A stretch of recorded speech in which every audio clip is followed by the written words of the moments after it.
Relacionamento saudável. Você sabe se o seu relacionamento está saudável? Eu quis trazer essa discussão aqui, porque é algo que eu vejo muito na clínica com casais. Eu atendo casais e sempre que uma demanda vem, uma delas é sempre essa temática. Será que meu relacionamento é saudável? Será que é abusivo? Então é uma discussão que sempre vem.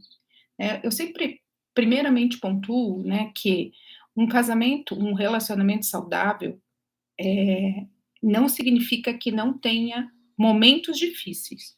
Todo relacionamento tem momentos difíceis. A diferença é o tempo que as pessoas levam para sair daquele ciclo difícil. Então, quando a gente pensa no relacionamento saudável, até mesmo para a gente pensar o que eu preciso fazer para o meu relacionamento ficar saudável, a gente precisa melhorar. Um dos fatores é a comunicação. Só que tem um porquê da gente não se comunicar bem, né? A gente teve modelos de aprendizados que que nos ensinaram determinados comportamentos, e às vezes o nosso comportamento não é algo consciente, né? Não é algo que eu faço porque eu quero fazer, é algo que eu faço porque eu não sei o que eu tenho que fazer, né? Então, automaticamente eu faço aquilo que os meus modelos me ensinaram.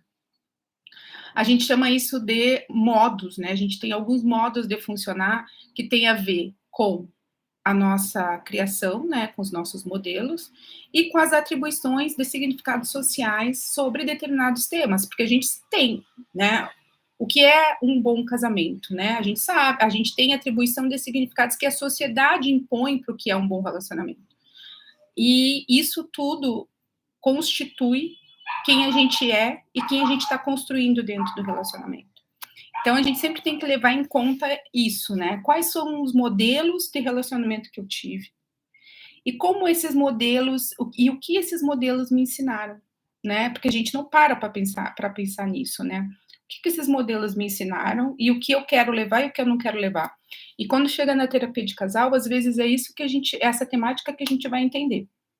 E por conta da gente ter tido esses modelos, a gente tem que entender que modo é esse que eu entro, né? Porque existem alguns modos de funcionar e no relacionamento eu ajo daquele jeito, né? Porque tem aquela pessoa que aguenta mais, fica mais quieta e não fala nada, e aí quando fala explode.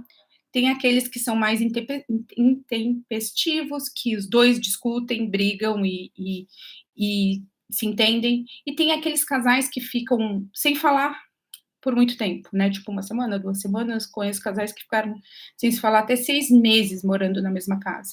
Então, tem modos de funcionamento que as pessoas constroem a partir dos modelos e a partir das atribuições de significados sociais que a gente vai construindo ao longo, né, da vida. Então, é importante sempre, né, a gente saber que modo eu entro. Quando eu não gosto de alguma coisa do meu relacionamento, eu não gostei, por exemplo. Vou dar um exemplo. Meu marido não pagou a conta de luz e cortaram a luz de casa. Como você reage, né? E aí tem esses modos de funcionar que cada pessoa tem. Uma vai lá e vai já ligar e gritar e dizer por que não. A outra vai ficar brava e com raiva, irritada e não vai falar nada. Tem o outro que vai falar de forma passivo-agressivo, que vai atacar, contra-atacar. O modo de funcionar meu impacta no modo de funcionar do outro. Só que cada um já traz os seus, dos seus aprendizados, dos seus modelos de aprendizado, enfim. Então a gente tem que entender qual é o nosso. Na terapia é isso que a gente faz, entende qual é o nosso e qual é o do outro, para que a gente não ative esse modo, né? Porque se a gente pensar, né, nesse exemplo da conta da luz, por exemplo, né, o que seria mais adaptativo fazer, né? Você aí pode estar se perguntando, o que é mais adaptativo fazer numa situação como essa? Depende, né? Tudo depende. Se a pessoa, o outro, né, o outro lado é um passivo, né, que não vai falar nada, como eu abordo isso, né? Como eu comunico que isso me incomoda? E como eu comunico que eu fiz isso errado? se eu sou a pessoa que não pagou a luz? É como eu falo para aquela pessoa que é mais reativa. Na terapia, a gente começa a desenvolver esses formatos de comunicação para que a gente consiga fazer com que esse casal consiga se conectar melhor. Porque, gente, não existe a metade da laranja, não existe.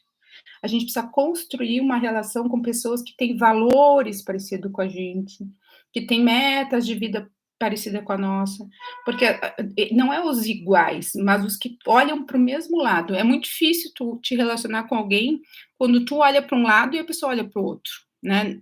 Não tem como, né? Pode até existir casais que conseguem lidar com isso, mas é sempre perigoso um caminho em que as pessoas tendem a ter muitas diferenças de valores e objetivos. E aí eu vou dar um exemplo, né? Por exemplo, é, uma pessoa que gosta de cuidar da saúde, tá? Porque cuidar da saúde é um valor interminável, né? Não tem um dia que eu chego e vou dizer assim, agora eu não preciso mais cuidar. Não, é uma coisa que pode ser que por um tempo tu faça exercício, pode ser que não, pode ser que por um tempo tu te alimente melhor, outro não. Pode ser que por um tempo você faça, eh, encontre um grupo e faça bike, pode ser que não. Então, o cuidar da saúde é um valor que não tem fim. Só que tem pessoas que isso não é importante nunca.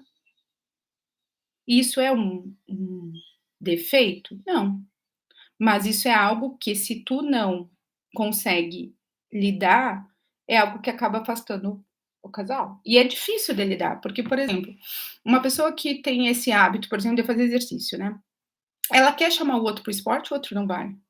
Ela quer chamar para, sei lá, um happy hour com os amigos do beach tênis e o outro não vai, porque não é o tipo de passeio que a pessoa gosta. Então a gente sempre tem que pensar nessas questões. E o que eu vejo muito, às vezes, as pessoas querendo mudar o outro. Ah, não. Quando casar muda, quando a gente namorar muda, eu mudo o outro. Ninguém muda o outro. A gente não muda a gente mesmo. Se a gente não percebe que a gente tem que mudar.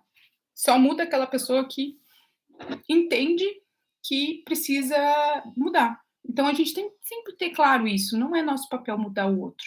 Nosso papel é, da melhor forma possível, ter um bom relacionamento, se comunicar bem, ser claro naquilo que incomoda e naquilo que falta, né? Porque às vezes a falta não necessariamente é uma mudança da pessoa, né? Às vezes é só um comportamento que pode ser pontuado, porque às vezes o outro está agindo de um jeito que para ele nem é tão significativo, mas ele acaba agindo porque ninguém fala que é ruim. Ninguém diz, olha, não gosto que você coloque a toalha molhada em cima da cama, isso me deixa chateada, triste. Se tu não fala, a pessoa nem percebe, porque as pessoas também têm as próprias questões, né? Então, é importante que a gente comunique. Às vezes, eu vejo muito isso na terapia de casal, é que, tá, mas eu tenho que falar o óbvio? Sim, o óbvio tem que ser dito.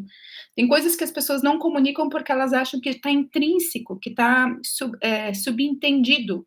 Não existe isso num relacionamento. Se a gente não deixa claro quais são as questões importantes, a gente sempre vai pecar por não falar aquilo que é necessário. Eu vou vir aqui toda semana, né, falar um pouco essa sobre essa temática de relacionamento, né? Vou fazer uma live rápida, sempre curta, para não ter muito, muito, muito tempo, né? E se vocês quiserem mandar dúvida aqui, mandar questões, vou ter o maior prazer em responder. E essa temática do relacionamento saudável, eu vou entrar mais a fundo, vou dar algumas dicas de como a gente consegue saber qual é o modo de funcionar do outro. Então, me segue aqui, dá uma olhadinha no vídeo e manda as dúvidas. Ok? Obrigada.